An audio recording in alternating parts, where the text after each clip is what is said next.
Welcome to Inside Personal Growth Podcast.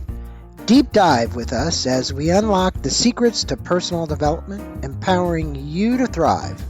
Here, growth isn't just a goal, it's a journey. Tune in, transform, and take your life to the next level by listening to just one of our podcasts. Welcome back to Inside Personal Growth. This is Greg Boyson, the host of Inside Personal Growth. And joining us from Carpinteria, California, is David Noll. And David is the founder of a company called PRI, Pacific Resource International. David, good day to you. Thanks for being on Inside Personal Growth. Thanks, Greg, for having me. It's always a blessing to talk about the benefits of Manuka honey. And of course, with New Zealand, all their products are great products. They're a breadbasket of the world. And Manuka honey is just one of those ones that stands out in their breadbasket. Well, and you started this very young, and I'm going to give my listeners a little bit of background about you, and I'm going to hold up one of the products. Hopefully we can get that so that it's in focus. This is one. I'm going to hold up during the course of this interview more products because the amount of products David has. But I met David's sales manager at the Natural Products West Expo. And most of my listeners know I go there and I try and pick out not very many companies, 4 to 5 that I want to profile on the podcast because I'm enthusiastic about what they're doing, how they're doing it, and the actual health benefits of their product and the sustainability at which those products are actually manufactured and brought, in his case, into the U.S. from New Zealand. And I'm going to tell them a bit. Pacific Resource International was founded by David. His journey began a long time ago. When you go to the website, you see a picture of him in some ragged shorts and a t-shirt. And it was his love for Manuka honey and his family. And then in the U.S., after living in New Zealand for 10 years, David... 13 years. 13. Okay, on your thing here, it says 10. It says, David knew the incredible benefits of the honey firsthand. His company became the first company to introduce Manuka honey to the U.S. Now, that's a huge statement. Yeah. Providing active test results to ensure quality. Today, PRI remains a family-owned business in Carpinteria, and carrying on David's legacy is promoting healthy living. And these products can be found in Whole Foods, Sprouts, Lassen's, Mother's Markets, Mom's. You can get them all over the place, but you can also get them at their website, and they'll ship them to you direct. And they've even got some really creative products, and I'm going to hold up one for my audience. They've got these like little great nuggets and honeys and mints. So just go to the website and learn more about it because it really is phenomenal. Now, you said Greg, if they want to mention your name when they place their order, they get an extra 10% off.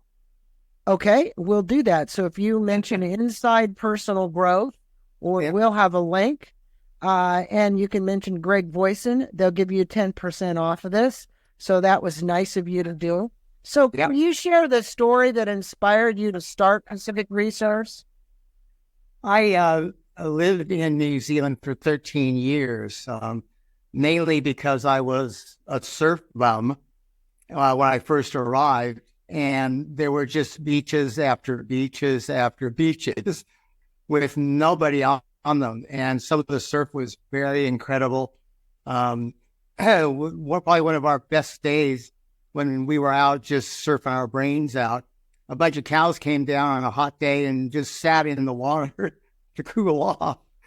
And that was about the only people we saw on some of these beaches with excellent surf. So, I was traveling around the world a little bit, but when I got to New Zealand, it was so beautiful, and it was so many nice beaches. I just decided to say the people were great, and of course, I met my wife there after a couple of years being in New Zealand. So that was a big reason to stay on in New Zealand for so long. Your better half. Yes. Jamie. Her name is Jamie. Is that correct? No, my wife is Linda. Jamie's our youngest daughter.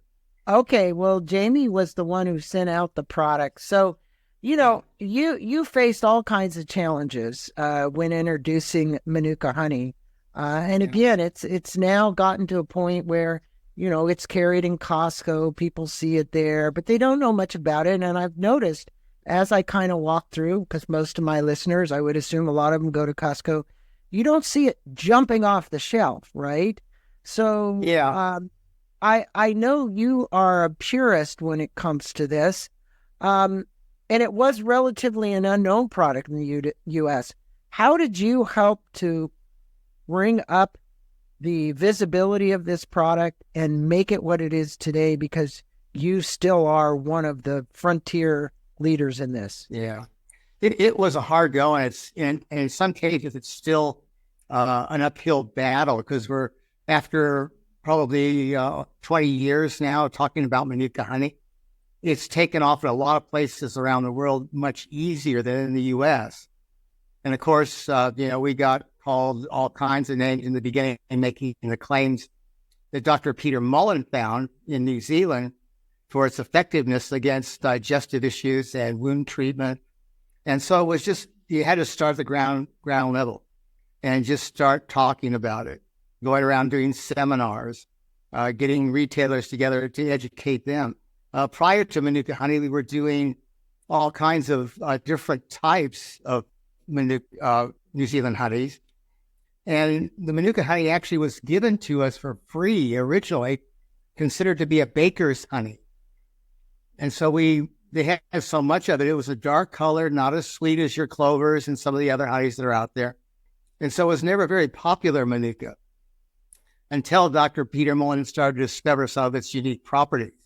And then that started on the road to where it's, got so many different varieties. What are, David, some of those unique properties? My listeners are going to, I know a lot of them probably are aware of some of these, but I just want to show this to my listeners.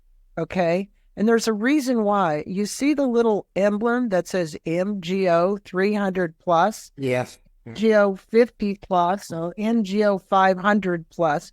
Explain that and explain some of the, what we're going to call therapeutic medicinal values for utilizing this honey in your tea or in your baking or wherever you're going to use it. Right. Well, originally, when they first started sending, there was very little known about it, except that Dr. Peter Mullen had very good success with some of his digestive patients.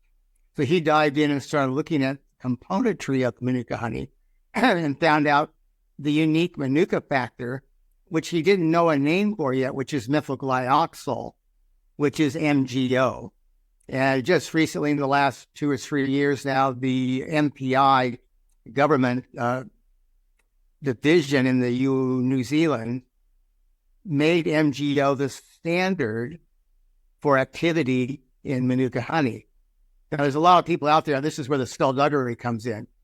There's a lot of people that have different brandings, they put different numbers. They don't always put an MGO number, but that is the official active ingredient, methylglyoxal, that makes it. There are 3 or 4 other ones that combine with the methylglyoxal, but we don't want to. It's a long thing. What is methylglyoxal? Well, simply put, it's a special ingredient that only Manuka honey has to a great proportion. That when you ingest it, like when you ingest most raw honeys, your body temperature at 98.6 will even out some of the properties that go in with the regular honey. Methylglyoxal doesn't get affected by that. So it can go into your system and help build your immune system, and at the same time, take care of bad bugs like H. pylori and stuff in your stomach and things. So that's the big thing. It's heat tolerant Manuka honey. It doesn't have that. The other part of it is that it's very high in its antibacterial activity. So it's good for a whole lot of things. Why is its viscosity so dense? in comparison to a normal honey, my honey Yeah. people out there need to know when you get a bottle of this, Yeah. okay, it's actually you stick the spoon into it. You can't get it to go like this, drop out, right? Yeah, well, most raw honeys will go like that. We call it a creaming process to keep it from getting too hard. So we cream the honey at low temperatures, sometimes in big drums for several weeks until it comes to that consistency. Because most of your clear ruddy honeys have been filtered, heated, and they're really just a sweetener. There's no benefit to them usually after they're just liquid honeys. And oftentimes you'll see a liquid honey, it'll start to crystallize, get hard rocks in it, because the sugars haven't been blended properly in the honey. So we cream all these honeys at very low temperatures so that we retain all the pollen, all the propolis, all the royal jelly, even a little bit of beeswax in it. So you're not just getting a honey, you're getting a complete food altogether. That's really important for everybody to understand because, all these other honeys are almost like homogenized. It's almost like taking a homogenization process where yours is a lot more natural. How do you ensure that the quality and the authenticity of this Manuka honey that PRI imports that comes in from New Zealand is sustained? Do you have your own hives out there in New Zealand still, or are you relying on farmers who are growing all this organically and bringing it in? And then the second part to this question, and keep it in mind, is, I've been told with Australia and New Zealand honeys, because I did pick up some Australian honey while I was there as well, that it's the only organic honey. Now, I didn't really know that, but can we make that claim because of how far the bees go and where they get it and what plants they get it from? So explain a little bit about that, because I don't think too many people understand that. Well, the first thing, and which is the hardest hurdle for most Manuka producers, is the testing process. You have to test every jar. In fact, if you want to show your listeners the lid of our jars there, you'll see that it's all sealed. Yeah, just there's a sticker on there that has a QR code on the top. Yep. Yeah, that's it. We are the only company that puts a QR code on there that takes you directly to an independent lab test. And they can look up for that jar exactly how much MGO and all the other componentry. Wow. Specific jar. We test our product 3 times because this is where the skullduggery creeps in. People will often test 1 barrel, test 1 out of 5 barrels, and then just call it all the same, put a label on it. They get some tested, some not, because it's an expensive process to do the testing. It goes to an independent lab. They come back with the report, and we do that 3 times. Once when it's harvested, once when it's bottled, and then the 3rd time when it's exported to us. Wow. So we have that report. And that's the only way you can really be assured. Now, 6 times, 7 times out of 10, most producers and labels out there you'll see will be pretty close to their label. But a lot of them aren't even anywhere close. So does PRI have its own bees and hives and honey, or are you getting this from the bee harvesters in New Zealand? We're working with the same 4 beekeeping families that we've been working with for the last 30-some years. In fact, we're on the 2nd generation with some of them. They're family-operated businesses. They take great pride in producing high-quality products, and they've been around for generations. So they know all about beekeeping.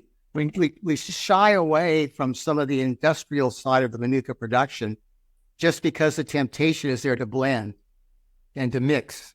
So we keep ours down to 3 or 4, and that's only because not all of them can supply everything that we need. And what regions of New Zealand, is it North Island, South Island, and on Australia, what regions are you actually importing this honey from? Most of our stuff will either come from the Bay of Plenty or a place called, and I just slipped my mind for a minute. It's further south, Hawke's Bay. Okay. Another place that has great Manuka production. You can have places in New Zealand that have Manuka, and the harvest is never any good because nobody knows. It could be soil conditions, rain conditions. But the Bay of Plenty, Hawke's Bay, the Gisborne area, and then the South Island. We get some from the South Island. Do you get it from as far south as like Queensland, or no? No, it would be more towards the West Coast. Okay. Nelson over to the West Coast, because it's just at Queensland, the environment gets drier and not as prolific with the flora and fauna. I know Nelson well, so kind of that Christchurch, Nelson area. Now, this one says Australia on it. Yes. And so where in Australia, because Australia is a very big region. Yes, it is. And most of this comes from the east coast of Australia, where they have plenty of rain and there are more tropical conditions along the east coast there where they grow. Now, what you have to remember about Australia is that they have 80 Manuka trees, different varieties. New Zealand only has one. Mm-hmm. And Australia also has the same one there. And that's the only one of those 80 varieties that actually produce this high-quality Manuka honey. And Australia being... That QR code on the outside really is the thing that people need to look for. And the other thing I wanted to ask you is, you've been doing this a very long time. You've built up a nice business. How has consumer awareness or perception of Manuka honey changed since you first started PRI? Because, you said it was tough to get going. Mm-hmm. I don't believe it's as tough today because you have distribution in all these major markets, Sprouts and Lassen's, other market, and Mom's, and all kinds of Whole Foods. So your distribution has really exploded, hasn't it? Oh, yeah. And of course, our good friend Amazon does that tremendous.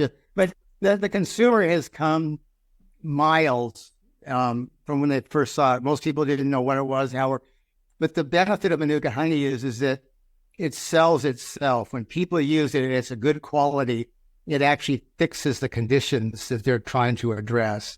And that's what's kept going for so long these years. It just works. And people love that where something works, they buy it over again. What's happened recently in the last 5 or 6 years is that people have educated themselves and they know a lot about the MGO level now. Where before they would get a Manuka honey, we'll call it brand X, might have had a 16 plus or a 12 plus on it. They tried it, no results. Because the people just put Manuka honey on there, sold it for a high price. And when you test their honey, very low MGO levels. And so people got disillusioned for a while. And so the people started educating themselves on the internet about Manuka honey. Of course, we did seminars, we did all kinds of stuff, blogs, and had influencers to get the message out there about you've got to have that MGO level. And not everybody's the same. We started out with a 60 MGO level 20 years ago. Yeah, I see this one here. It says 50 plus. Yeah, that's a blend, right? And that's a good entry level honey for most people. The 60 plus is the one we actually started with, and it seemed to take care of 8 to 90% of our consumers. But then as they started growing the business and doing more testing, they found out that now we have all the way up MGO levels up to 1,000. Now, I'm not telling anybody to go out and buy a 500 or a 300 or 1,000 MGO level honey because you probably don't need it. I mean, if you want to spend the money, okay, it's your money, you spend it. But these are for acute symptoms like MRSA on the skin, some kind of types of cancer, very acute conditions of H. pylori, digestive problems. Then you can get into those higher doses. But for the average person, you can start at 60 MGO or maybe 100 or top out at 200 MGO. Most people don't need the higher strengths, but I got tired of arguing with people, and so we carried everything. Yeah, it's very smart. Now, Yeah. talk with us about you've got throat lozenges, you have hand creams, okay? But you've really expanded your product line quite a bit. Yeah. Unlike many other manufacturers, they haven't done this. And I just wanted to acknowledge you on the hand lotion and how well that actually works. Yeah. I have some issues with skin because I'm fair complected, and especially the back of my hands, right? Okay. And I've noticed that since I've been using your product, the skin is much smoother, feels better. The other thing is the healing properties. I want to get into that because you have a personal philosophy toward toward wellness that really influenced you doing this. And so I'd like to know a little bit about your personal philosophy on wellness and why you chose to kind of go in all these other arenas with these products.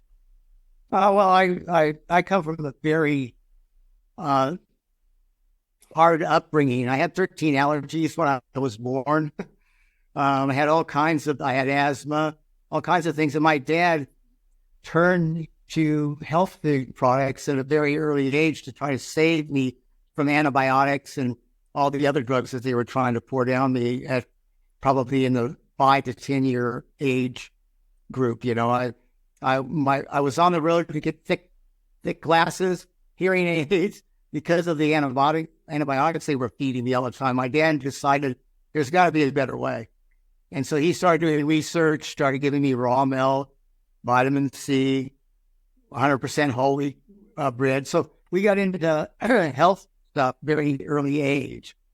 So that, and to be honest, that saved me. That saved me from maybe an early death or even the glasses and the hearing aids, you know, at a very young age. Did you ever hear, David? I don't know if you follow, you're about the same age. We're in the same age category. I think John Robbins talk about Baskin Robbins and his dad. And his dad's health was going down the hill, and he didn't know why his son didn't want to inherit a $1 billion business, Baskin Robbins. And he said, I'm not going to eat that lousy ice cream, whatever. And then his dad had diabetes, heart condition, whatever.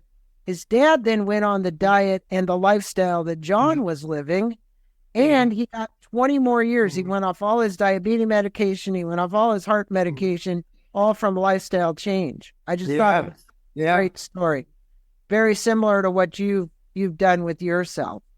No, it's amazing. When you feed the body what it needs, it will repair itself. Yeah. Totally. So now share some personal stories or customer feedback that might highlight the impact of Manuka honey on people's health. Your website is just a plethora of information. You've got people up there that have given testimonials. But if you would share a little bit of that, because I think it'll help my listeners better understand what people are using it for and what's actually happening once they use it. Yeah, I think there's a lot of, people that think it's a cure-all. But basically what Manuka honey does is it strengthens your immune system so that you can fight off whatever it is, digestive issues, cancer, skin treatment. You know, your skin problems start with the stomach. You know, your skin is the biggest organ in your body. And so your stomach, if your digestive tract is off, your skin is going to be one of the first things to show, problems. So it's very important. Digestion is 9/10 of the law. And so Manuka honey has helped so many people, especially people in the Asian community that had poor diets and had to get their digestive tract sorted out. It's done wonders, the Manuka honey for them. I think one thing that stands out to me is a lady that, I talk to people all day long that have different conditions and stuff, but this is several years ago now. She called me. She was having trouble with a cancer, very aggressive throat cancer. Nothing could touch it. They kept cutting out, and they couldn't slow it down, couldn't stop it. And I said, well, if nothing else, try the Manuka honey. See how it works.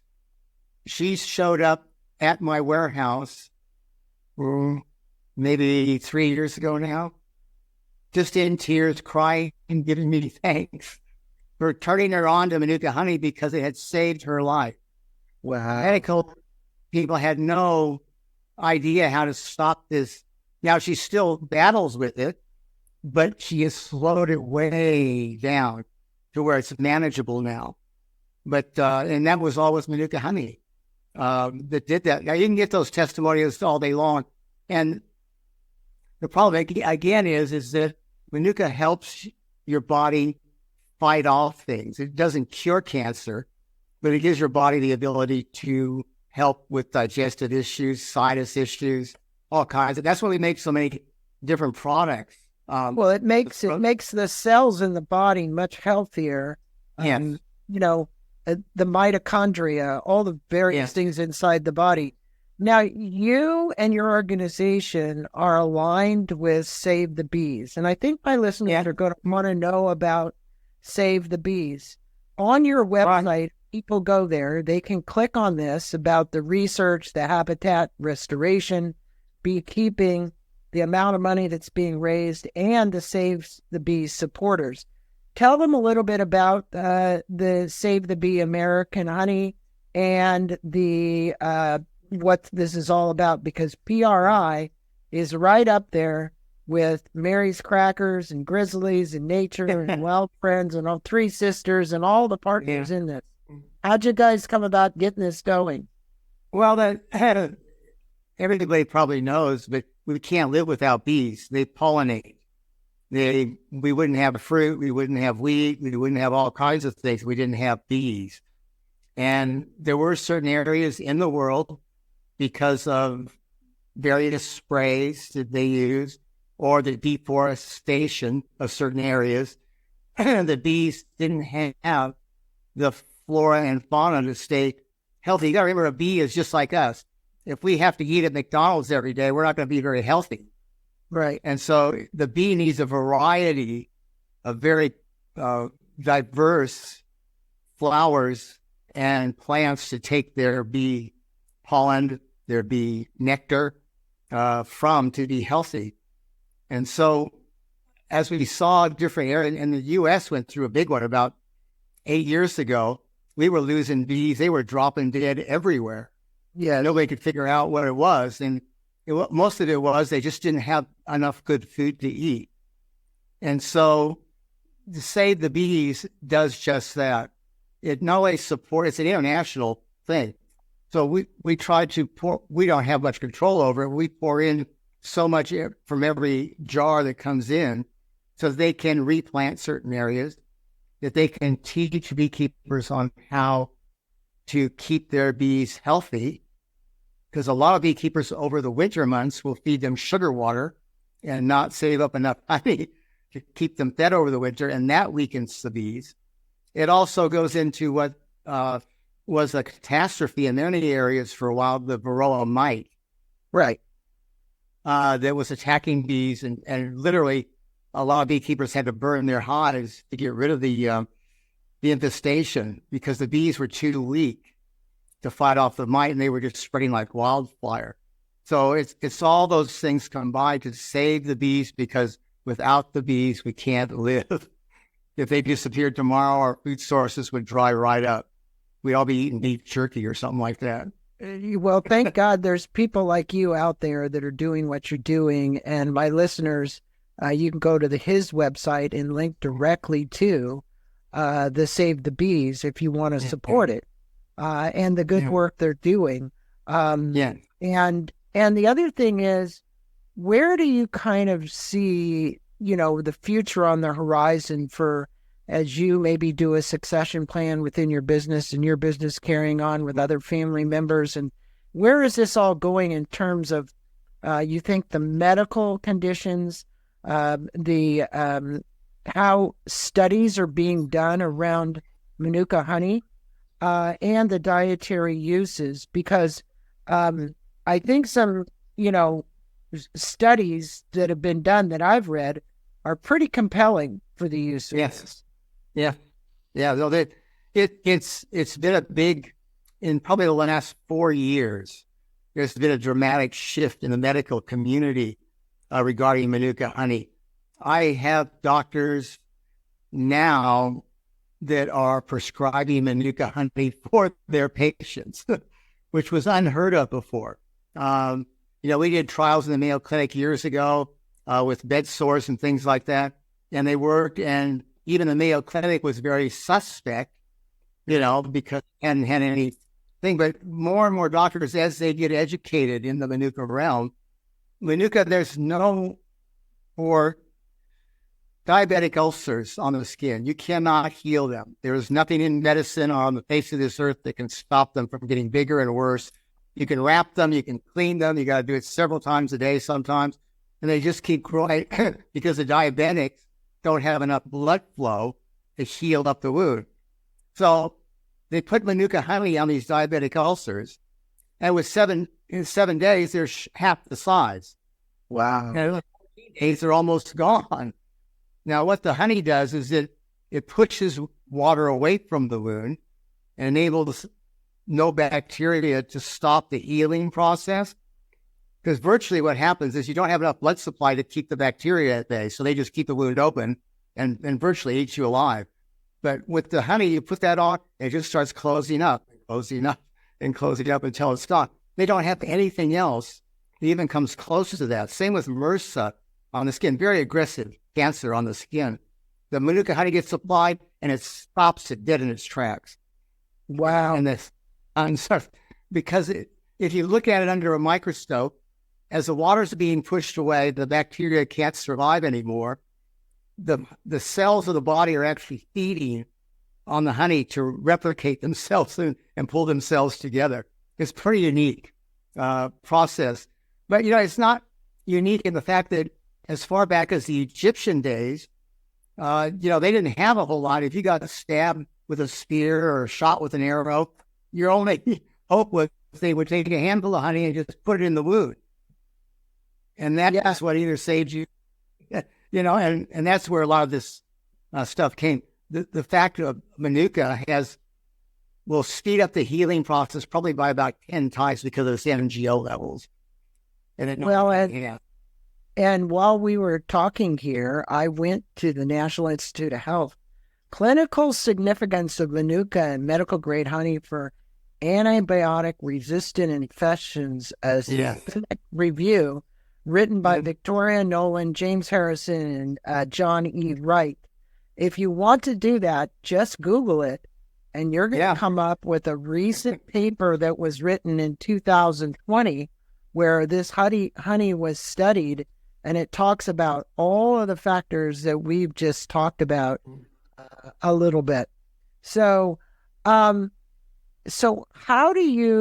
does Pacific Resource International ensure sustainable practices in sourcing the production of Manuka honey? What is it that, I know New Zealand, when you think about it, everybody says, well, that's a sustainable country. This is what they do.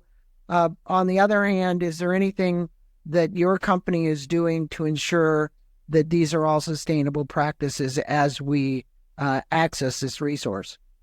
Yeah, I think the keys of that question is the fact that beekeepers, whether they make money or not, they love working with bees.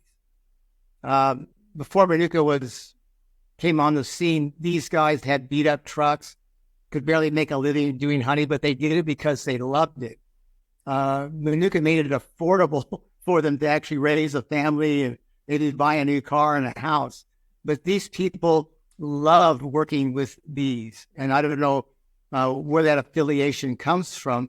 But like I said, some of the families that we work with, we're on the third generation of people that have fallen in love with just working in bees. And they love the outdoors. They love keep the environment clean. They love what the bees do and how they pollinate the world. And also the great products they produce. you're talking about a beehive that not only produces honey, but you're talking about propolis, royal jelly, bee pollen. All those things have been in use long before Manuka honey came out for cancers and immune building and all kinds of stuff. Just a little sidebar with the queen bee. She eats 300 times her weight a day in eggs. She lays 300 times her weight in eggs every day. And the only thing that sustains her is the royal jelly produced in the hive by the worker bees. And it's so full of nutrients. And so that's why it's hard to get these days, because there's just not enough in every hive to mass produce it. Bee pollen is a natural multivitamin that comes out of the beehive, and propolis has been used in cancer research as well. It's a natural antibiotic produced by the bees. And that's what we put it in our lozenges, our throat sprays, our cough elixirs, along with the Manuka honey to give it a two-punch thing. You get the propolis and you get the Manuka honey. So that's why a lot of our other products work so well, is the propolis and the Manuka honey, and sometimes the bee pollen. But I use bee pollen every day. I have a teaspoon every day to keep my immune system up. I use the propolis spray all the time when you feel a sore throat coming on. This is excellent stuff. It stops the distraction. Of course, we have the lip balm. Wow. As well. But so during the pandemic, did your sales actually rise as a result of everybody getting sick? Did they know about it and they were going to? It's kind of a conundrum there because over COVID, yes, sales were strong, but you would think that they would be a lot sharper going up. The problem was nobody was going anywhere. They were staying at home, and so they weren't sharing the normal flu bugs. And so we did see a little bit of a drop in some of our cough and cold stuff, even though the sales were still strong. Yeah, and it's funny because after 18 months after everybody decided that the COVID thing was, not that big of a deal, everybody started sharing bugs again, and our business went way up at the end of 21 and into 22. Well, I want to let my listeners know that you couldn't get a better product than PRI's, in my estimation. This is my commercial for Pacific Resource International and for David. His company at the Natural Products Expo was definitely a company I was very interested in. Also, when you look at the caloric intake, if you're counting calories, Manuka honey has less per tablespoon than the other honeys. So, and when you look at everything else, because he puts on the side of the jar the total carbohydrates, and when you start to compare all this, you can also see the benefits if you're measuring dietarily what it is you're consuming. So in wrapping up our podcast here, David, what would you want to leave the listeners with? What should they look for when choosing Manuka honey to ensure they're getting the best quality product? And what are some of the tips that you'd want to leave them as far as how they would use it, why they would use it, and so on?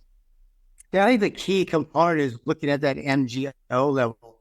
And if you've got one now and it's not our brand and you're happy with it, ask them for a lab test, because that's the proof in the pudding. If you have that lab test, you can see exactly what is in that jar or that batch that they're giving to you, because it's not so important when you're looking at the lower end of it, like the 50 that you held up earlier. That's a good blend. And you can use that every day in baking and your tea and coffee and stuff like that. If you don't have any problems, you just want to have a healthy lifestyle. Versus the 500. This is the 500. Yeah. The 500 is for unique conditions. Yeah.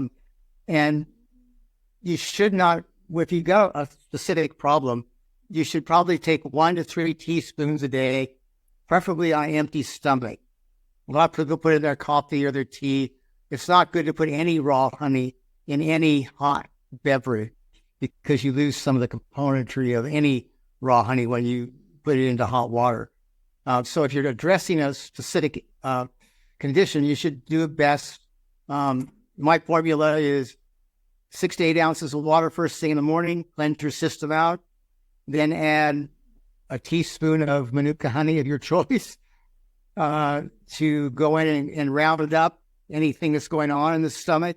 When the bad guys are there, or if they get out of control, they go in and take care of a lot of those bad guys that are trying to bring things to your body that you don't want. And then the third thing, which is most important in digestion, and I don't sell it, is probiotics. Right. You need probiotics. Probably 9 out of every 10 people need to have probiotics, whether you're 6 years old or 106 years old. We have a society that we live in with stress, poor diet, and a lot of antibiotics. And all those three things combine to just wipe out your probiotics. And so you need to do that. The Manuka honey is like a prebiotic. It goes in, it rounds up all the bad guys, but you need to plant the new probiotics because digestive issues are the source. Everything starts in the gut. There's a couple of books out there that talk about that. If your gut's not in order, you're going to get things like diabetes. You're going to get things like eczema. You're going to get things like cancer and stuff like that. You're just going to get all kinds of diseases, especially old age diseases. How many times have you heard people say this? I was great until I got into my 30s. Then everything started falling apart. Well, that's because they've run out of their probiotics. Their probiotics are not digesting the food properly and turning it into building materials for your overall health. It's funny to listen to people that do that because once we straighten out their gut, they start to feel better. Even doctors that I have dealt with over the years, if they give you 5 milligrams of something and it works for a while and then it starts to stop, they give you 10, and then they give you 15, and then they give you 20, and then you get 20. The problem is that your probiotics are gone and they're not pushing it into your bloodstream like they used to. So I've told doctors, give them the probiotics and watch the difference.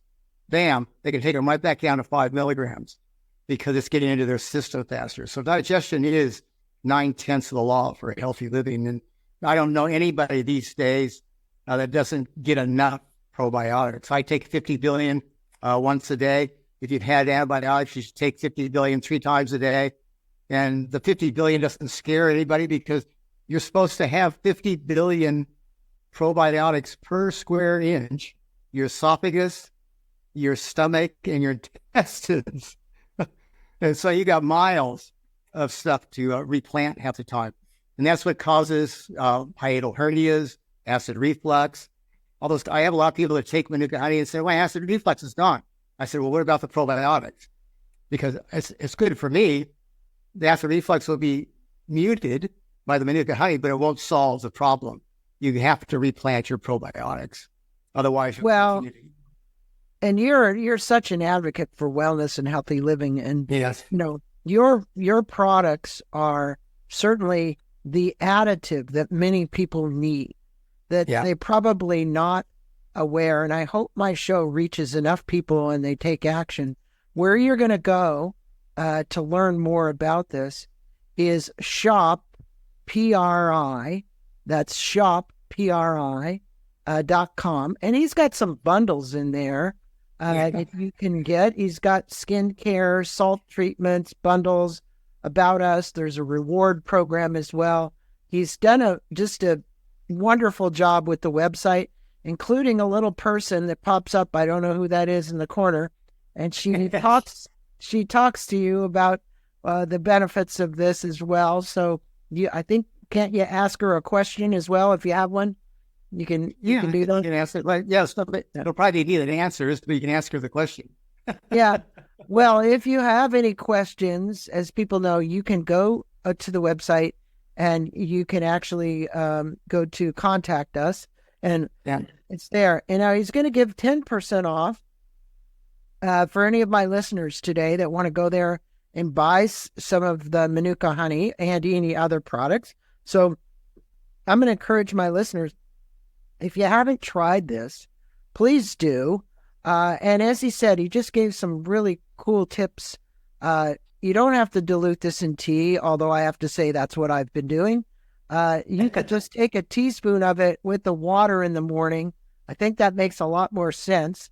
So thank you for that. Thank you for that tip, because I'm not certain that many people understand that. So they want to put it on their, they want to put on their crackers or their bread, or they want to mix it with something. But if you, under normal conditions, if you just want to stay healthy, that's okay. But if you have a thing you're trying to address, then take it first thing in the morning on an empty stomach. Okay. David, thanks to PRI International for all the work that you're doing and your family's doing and your kids are doing, because they work for you. It's a great organization. It's been an honor having you on the show. Also, people go to Save the Bees if you want to learn more about that program that's being sponsored by PRI as well. Pleasure having you on. Namaste to you, my friend. Yeah, Greg, just one more thing. If you have watchers that have specific questions about specific conditions that they want more information on, just have them call us or email us, and we can set up a time to talk, and I can walk them through some, different scenarios to help with whatever condition they're trying to address. Very kind of you to offer that. I'm sure that you'll get some listeners that will do that. And I've actually been telling everybody about it as well. So I'm going to be an evangelist for PRI, because I really believe in what you're doing, and I believe in the value of this to my digestive health and my digestive system. I've always had one that's been a bit sensitive, and I've noticed since you sent the products and I started taking them, I feel like 1,000% better, and I got a lot more energy. So I think this also does something for your energy level too, folks. So it will. It will. Yeah, definitely. That's why those chocolates are so great. It's just got 3 ingredients. Manuka honey, 99% cocoa, and a flavor.